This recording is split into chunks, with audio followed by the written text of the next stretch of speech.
Hello and welcome to my channel. I've been thinking about this video for a few weeks and been really looking forward to finally recording it because this is one of my favourite tarot cards. Before I show you the Kate Bush card I've created, I just want to quickly talk about the Thoth and a little bit about the Rider-Waite as well, and how I see the Hermit energy. Recently, I went to the tarot exhibition at the Warburg Institute in London. I think it's just finished now, and absolutely loved it. They have the original, I think they've got all the original Frieda Harris paintings, but they only showed 9 of them. And they're around like A3 size. They're incredibly beautiful. And at that size, and of course seeing the original works, you can really see all the subtleties of Frieda Harris's artwork and how beautiful it is. And they seem so alive. They've got such a wonderful energy to them. I love my Thoth Tarot deck, but it did make me feel, when I came back to this reproduction, they felt a little bit flat in comparison. I know I've got a new deck, so it's got this horrible like plasticky cardstock, which all, I think, you know, almost modern decks have. I did see they had some of the older Thoths, the ones that, you know, worth thousands of pounds in a case. But I would say even they didn't really reflect the beauty of Frieda Harris's watercolours and how that energy, so I keep using that word, but I don't know how else to describe it. It's just, you know, that force that seems to be present in those cards. And I was reading this book about the Wheel of Fortune, and I came across a really interesting thing that Harris says to Crowley in a letter that I just wanted to read to you, and because it relates to the Hermit, I think.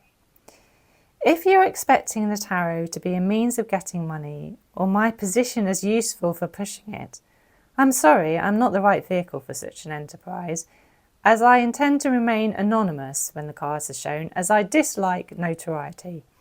Your books are wonderful, but you must not expect the reading or money-making world to buy them, as they don't want to think. So that's 10th of May 1939, and 80, 90 years later, thousands of people are going to her exhibition, you know, that exhibition, and seeing her cards. What would she have even thought of that? I love that word notoriety because it's got a real distaste to it, hasn't it? As if there's something a little bit crude about seeking. Maybe she thought Crowley was seeking that kind of popularity. And yeah, he certainly did attract a lot of notoriety, didn't he? Made me want to read more about Lady Frieda Harris, actually, and find out more about her, especially now I've seen her artworks. But, I mean, what would she have thought of how tarot has become now, how commercial it is in some ways? And I think, and I won't go into this because people have talked about it elsewhere on YouTube quite a lot, but I think that there is, you know, with it being more,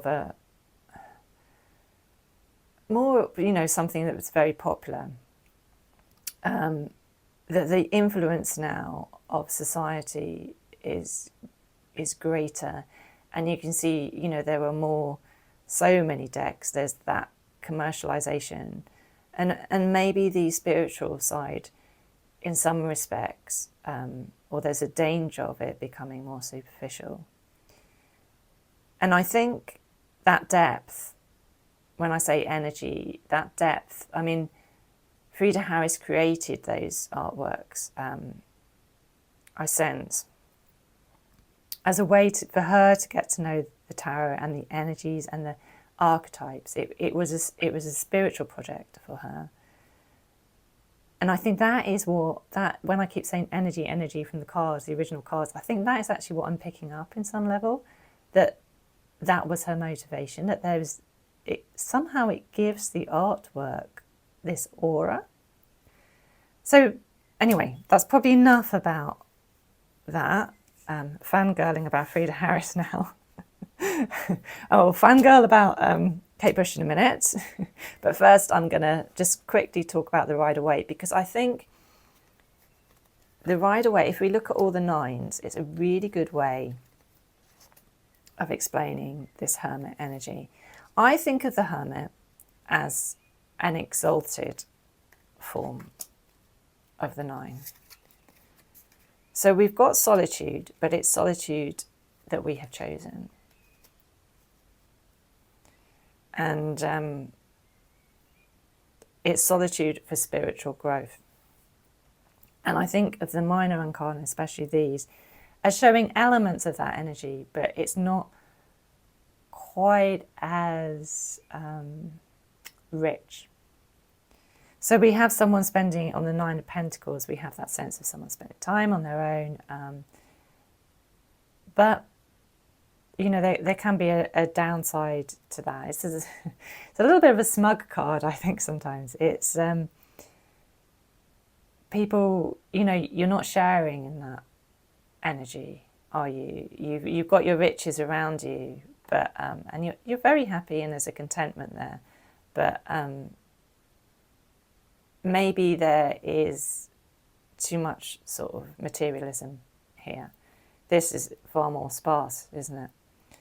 And Nine of Cups here, again, it's similar. I mean, as I said when I did the Nine of Cups, my Nine of Cups card, I feel this is a little bit too negative for the Nine of Cups, but there is again a sense of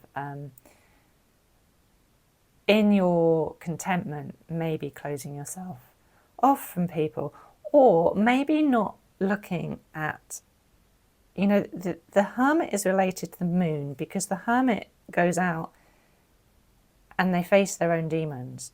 There is a challenge there. There is, and through that challenge comes growth.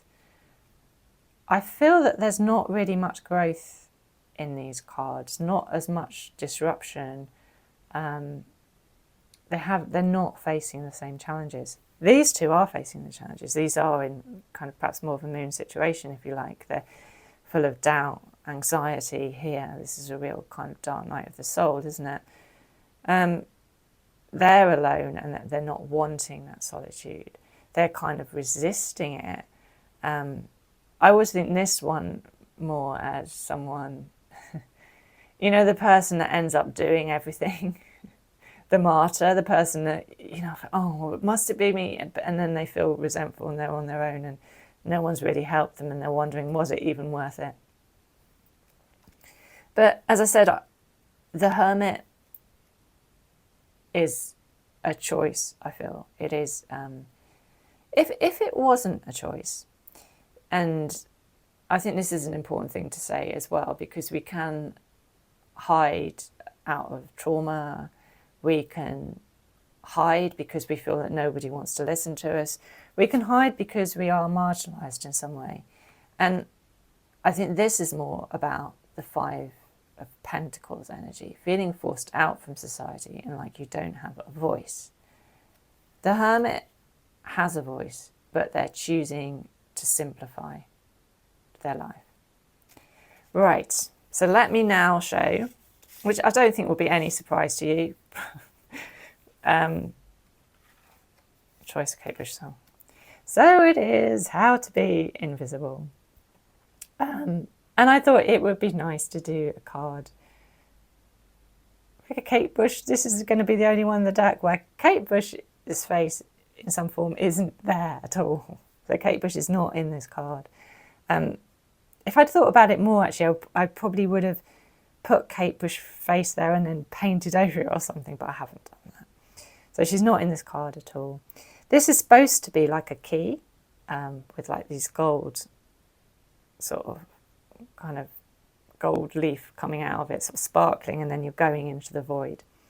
And I particularly like the line, you think inside out, because that is the sense of the Hermit, isn't it? That's the person going inwards, seeking something.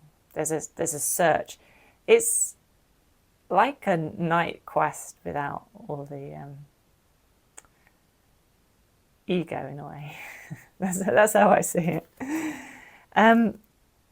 I talked, when I'm talking about ego, when I did, and I will link this down below, when I did the Six of Wands, I talked a lot about how Kate Bush had this, sorry, this is the Rider-Waite card, just in case you don't know it, but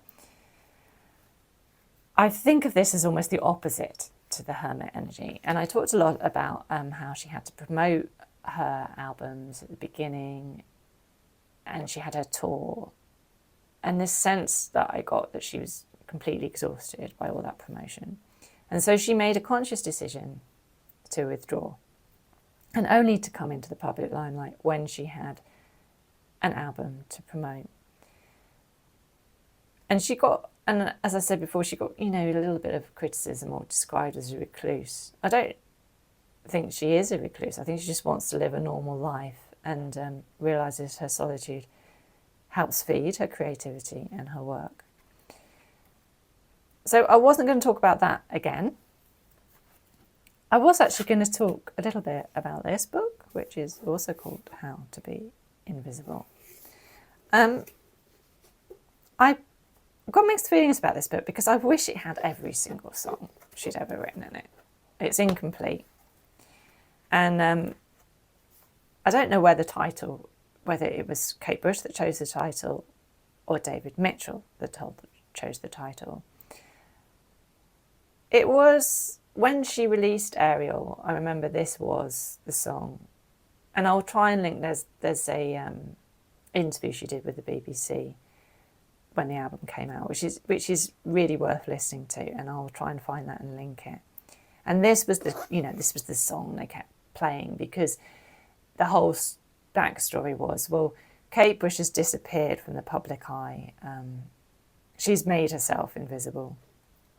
She's had a child and we didn't know for a couple of years until, Peter Gabriel mentioned it in another interview and stuff. And there's all this idea of her sort of secrecy. And she talks in the interview, she talks about having Bertie and being a mother and how she's enjoying being a mother and enjoying the idea that the other mothers maybe don't know who she is, which I find hard to believe. Surely they knew that she was Kate Bush, really. But anyway, she felt she was adopting a normal life. Certainly not invisible in the sense of not being seen, but invisible in the sense of blending in, not standing out.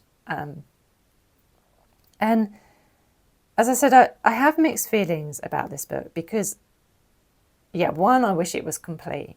Two, I have got the other,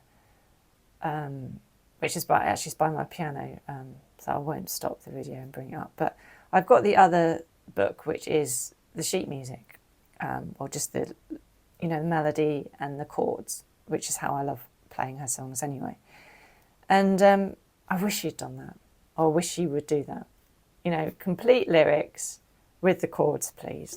That's my request. And we don't, this is a lovely book, but, don't need a fancy book. Just something that lies flat on the piano, please. And then that's what I want. Anyway. I do know what's interesting is she grouped the songs themselves together in groups. And she's got How to Be Invisible. And she's got it with...